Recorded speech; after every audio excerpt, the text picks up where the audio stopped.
चलिए आइए आज हम लोग पढ़ेंगे वैद्युत इस्त्री यानी इलेक्ट्रिक प्रेस के बारे में जो क्लास 10th के लिए या अनदर एग्जाम किसी भी एग्जाम के लिए जो प्रेस के बारे में कुछ चीज़ें पूछी जाती हैं बेसिक बेसिक चीज़ इस तरीके से किस तरीके से आप बताएंगे। तो देखिए इसमें क्या होता है जो इलेक्ट्रिक प्रेस होता है तो उसमें क्या लगा होता है सबसे बड़ी बात जानेंगे। देखिए एक तापक तार होता है जो हीट होता है और हीट होने की वजह से वो क्या करते हैं हम प्रेस कर पाते हैं जो उष्मा मिलती है गर्मी मिलती है जिसके वो तापक तार किसका बना होता है नाइक्रोम तार का। नाइक्रोम का तार होता है जो एक प्लेट पे क्या होती है उसको लपेटा गया होता है। ठीक है ना। अनाइक्रोम किसका बना होता है निकिल और क्रोमियम का एक मिश्र धातु है एला है जिसका ठीक है ना जिस उच्च प्रतिरोध वाला होता है और ये क्या होता है ऑक्सीजन की उपस्थिति में ये ऑक्सीजन से क्रिया नहीं करता है। ठीक है ना। देखिए अभ्रमक की चादर पर ये क्या होता है लिपटा होता है या उस तरीके से वो चादर होती है उस पे चिपकाया हुआ होता है लपेटा हुआ होता है। अभ्रमक की ये चादर है आपको दिखाई गई है इसका संबंधक किससे होता है पेज से होता है। और इसका संबंध इस पेज की बात जो कर किया जा रहा है इस पेज दो हैं दो पेज लगे होते हैं जो इसका संबंध इलेक्ट्रिसिटी यानी वैद्युत धारा या वैद्युत करंट से होता है। देखिए इसमें कुछ इंपॉर्टेंट पॉइंट आपको जानने हैं और इसके बारे में बहुत ज़रूरी है। जैसे सम इंपॉर्टेंट पॉइंट्स हैं। पहला है तापक तार को एस्बेस्टस की मोटी चादर से ढक देते हैं इसको ठीक है ना पूरी तरीके से। स्त्री यानी प्रेस की तली की बनी होती है जिसकी बाहरी सतह पे क्रोमियम की पालिश होती है। यानी उसके सतह पे किसकी पालिश की होती है क्रोमियम की पालिश की होती है। जब तापक तार में वैद्युत धारा प्रवाहित करते हैं तो वह लाल तप्त हो जाती है।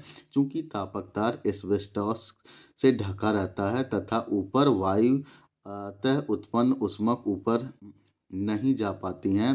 एस्बेस्टस तथा वायु उष्मक का कुचालक है। लगभग समस्त देखिए यहाँ पे समस्त उष्मा अभ्रमक यानी अभ्रमक विद्युत का अचालक है परंतु इसमें उष्मा चली जाती है। ठीक है ना। क्या है विद्युत का कुचालक है या अचालक है कौन अभ्रमक लेकिन उष्मा क्या होती है उसमें एब्जॉर्ब होती है उष्मा ले लेता है ग्रहण कर सकता है। क्योंकि स्त्री की बाहरी सतह पर क्रोमियम की पालिश होती है किसकी होती है बच्चों क्रोमियम की पालिश होती है इसलिए ये विकिरण यानी रेडिएशन द्वारा ऊष्मा की हानि नहीं होती है यानी ऊष्मा की खपत नहीं होती है। जैसे बल्ब में रेडिएशन होता था रेडिएशन से ऊष्मा उत्पन्न होती थी ऊष्मा क्या होती है हीट जो खपत। लेकिन इससे क्या होती है ऊष्मा की हानि नहीं होती है वो बना रहता है जिसे गर्म हो जाता है प्रेस और आप आसानी से प्रेस कर पाते हैं कपड़े वगैरह। ठीक है ना। तो ये प्रेस का मोटी मोटी चीज़ें थी बातें आप इसको याद रखिएगा और इससे आपको बेनिफिट मिलेगा आप तैयार कर। चलिए हम फ्यूज़ तार के बारे में पढ़ेंगे फ्यूज़ तार क्या होता है। देखिए फ्यूज़ क्या होता है। देखिए फ्यूज़ वायर जो होता है फ्यूज़ तार होता है ये किससे मिलके बना होता है ये भी एक मिश्र धातु से मिलके बना होता है जो तांबे टीन और सीसा से बना होता है। ये मिश्रण होता है ये लाया होता है ये छोटा सा तार होता है इसका गलनांक तांबे के सापेक्ष बहुत कम होता है इसकी तुलना में क्या होता है बहुत कम होता है। देखिए फ्यूज़ तार एक चीनी मिट्टी के होल्डर पर दो धात्विक टर्मिनल के बीच में खींच मतलब बीच में खींचा होता रखता है। यानी देखिए फ्यूज पहले ये किसका बना होता है चीनी मिट्टी का आप जानते थे पत्थरी बना होता पत्थर का बना होता उसमें ये फ्यूज तार लगे होते थे। ठीक है ना। अब देखिए ये क्या होता है इस परिपथ के जो ये परिपथ होता है इस परिपथ के किसी एक संयोजक के तार के श्रेणी क्रम में क्या करते हैं श्रेणी क्रम में जोड़ते हैं या लगाते हैं।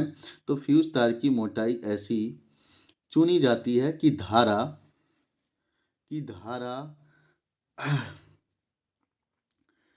निर्धारित मान से ऊंचा होने पर फ्यूज तार गर्म होकर क्या हो जाए पिघल जाए। ठीक है ना।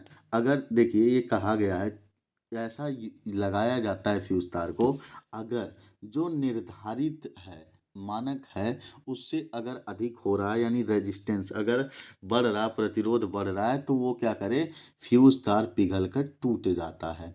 अगर लोड बढ़ती है उसके मानक से इसके रेजिस्टेंस से इसका प्रतिरोध बढ़ जाता है तो ये क्या होता है ये टूट के ये खुद ही क्या हो जाता है ख़त्म हो जाता है। तो धारा का प्रवाह बंद हो जाता है जब यहाँ से धारा का प्रवाह बंद हो जाएगा तब यहाँ से बल्ब जलना बंद हो जाएगा। और जब बल्ब जलना बंद हो जाएगा तो बल्ब क्या होगा, फ्यूज नहीं होगा, बल्ब जलेगा नहीं। ये उपकरण हमारे सेफ बचे रहेंगे, चाहे बल्ब हो, चाहे टीवी हो, चाहे अनदर कोई भी उपकरण हो। अगर इलेक्ट्रिक फ्यूज का यूज किया गया है तो उसका यूज यही होता है कि अगर मानक से अगर उसका मान बढ़ गया, अगर उसकी क्या हो गई, रेजिस्टेंस यानी प्रतिरोधकता बढ़ गई, उसकी जो कैपेसिटी है वो सहने की क्षमता कह सकते हैं बढ़ गई, तो वो क्या होगी, वहीं से टूट के पिघल जाएगा। और ये कम क्या होता है, गलनांक होता है। ये आसानी से ज्यों ही ताप बढ़ेगा, ज्यों ही प्रतिरोध बढ़ेगा, ज्यों ही हीट बढ़ेगा, वो क्या होगा, टूट जाएगा। जिससे धारा के मार्ग में क्या हो जाएगी, रुकावट हो जाएगी, और वो क्या हो जाएगा, उपकरण क्या हो जाएगा, बच जाएगा सेफली। इस वजह से हम क्या करते हैं, फ्यूज तार का यूज करते हैं। ठीक है बच्चों, आज के लिए इतना ही, धन्यवाद।